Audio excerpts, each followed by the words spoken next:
Hey dudes, welcome to BroDown Theology. It's all about bros who want to learn about God but don't like reading. I'm kind of like you. So I put together these little 10-minute videos so that you can learn all about God without having to activate your brain to read. Strap in, boys, because we're about to learn about Paul, the apostle of Christ Jesus. Who's that, might you ask? Only the greatest pastor and church planner of all time. Paul is the Tom Brady of church. Actually, that's not correct. Tom Brady is the Paul of football. He is the apostle who wrote more books of the Bible than anyone else. He wrote at least 13, maybe even 14 books of the Bible. Now, some of you might say, hey, Pastor, I don't like reading. Reading's for rich people, so who cares about this Paul guy? But he did more than books. He planted at least 14 churches, and that's not all. His movement would ultimately topple the Roman Empire. He was a warrior. He's like the Genghis Khan of Jesus. I want to start with Paul's early life. It all started when Paul was an itty-bitty, teeny-weeny baby. He was born in the little town of Tarsus. Tarsus had a sick university full of smarties smart pants people. Paul's grandparents happened to own some of that sweet, sweet land in Tarsus. And this is important because when the Roman Empire came to conquer the land of Tarsus, all the landowners were granted Roman citizenship. And here's what this meant for Paul. It meant that Paul was part of that middle class. That meant they had a nice little 3-car garage, and probably later on they put up a pole barn out back that they filled with all kinds of toys. Side-by-side, dune buggies, LS swap lawnmowers, none of that. But Paul had access to some of that delicious education, all because of his parents' Roman citizenship. Now, his dad was a business owner, like a boss.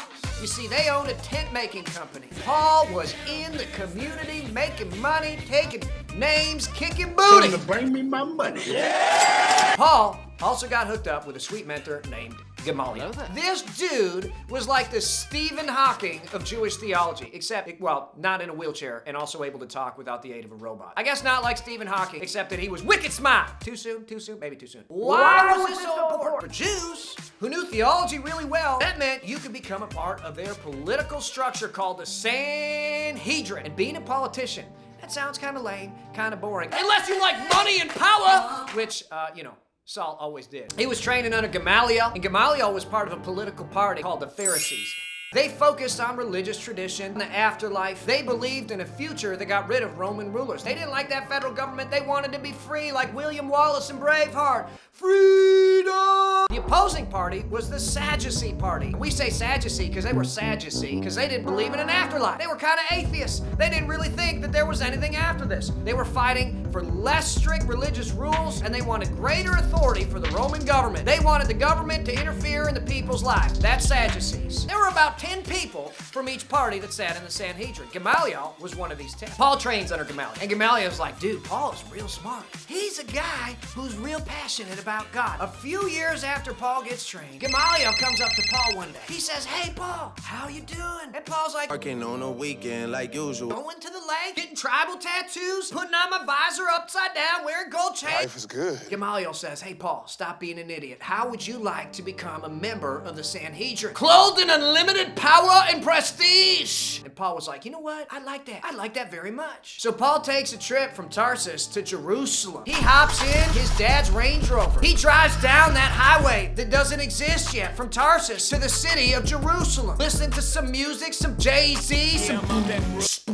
He's all excited to see the seat of power in the Jewish world. Only he gets there and his worst nightmares happen. Imagine being a huge Chicago Cubs fan, but you live a long ways from Wrigley Field. You finally get tickets to go see the Cubs play in the big house, the beautiful Wrigley Field. Finally, the day comes. You drive through horrendous Chicago traffic full of nasty Illinois drivers cutting you off, and you finally get there after driving through the jammed, pretentious, horrendous streets of Wrigleyville full of entitled rich kids. You pull into your parking spot, and then you walk to Wrigley Field. Your eyes finally rest on her, clothed in ivy and glory, only to realize it's now the home of the White Sox. Is there anything in life that could be worse? I submit that there could not be. Paul walks into Jerusalem, home and center, seat of the Jewish religion, the seat of power of the Jewish Sanhedrin. The Sanhedrin meets in what would be our Capitol building. It's called the Hall of Hewn Stones. It sits halfway between the temple of God, where God himself resides, and halfway into the city itself. They believed that they were actually partially inside of God's house as they ruled the Jewish people. But he walks into the city And instead of everybody welcoming this new, young, handsome leader, what he gets is a bunch of people who are talking about a dead guy named Jesus. He's like, what? Why are you talking about that? Are you guys even Jewish? He felt robbed. Paul was ticked. These people claimed to be Jews who worship the God of the universe, but they were listening to a bunch of hooey about a dead man named Jesus, and they weren't listening to him. This was frustrating. Paul had worked his whole life for them, and he was like, did you rub my lamp? Did you wake me up? Did you have me study under Gamaliel for years only to buy into some new crazy religious movement that removes my power? Now y'all die. And Paul starts going soprano on all the Christians. He goes in and he literally kills Christians. The first Christian ever killed for his faith was a super kind dude named Stephen. And Paul goes to his trial, and the Bible tells us that Paul threw the kill stone that smashed Stephen's skull. This guy is a stone cold killer. He's a member of the Sanhedrin. Nobody can touch him. He's a member of the Pharisee party, clothed in unlimited power, arresting all these Christians in Jerusalem. He says, come here, you crazy Sox fans. I'm gonna get you and I'm gonna kill you.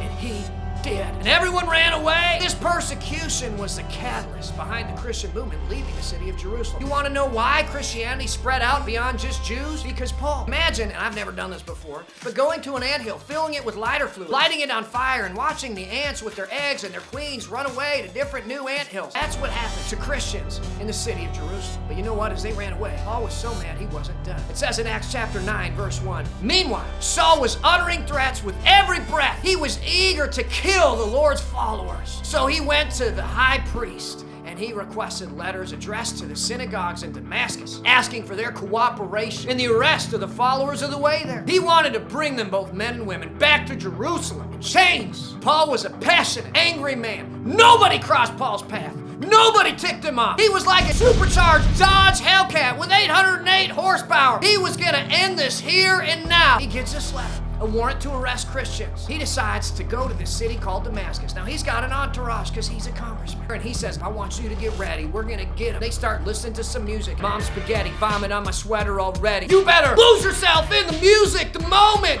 One shot, one opportunity to arrest these Christians. This is a big moment for them when something crazy happens.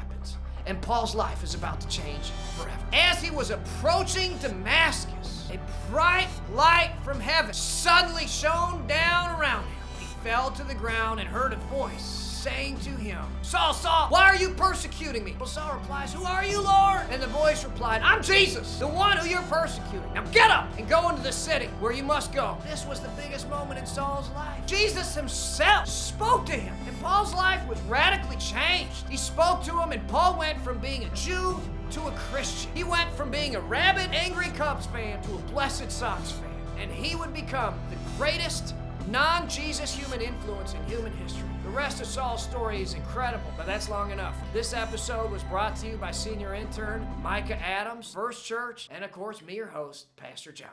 I'll see you soon.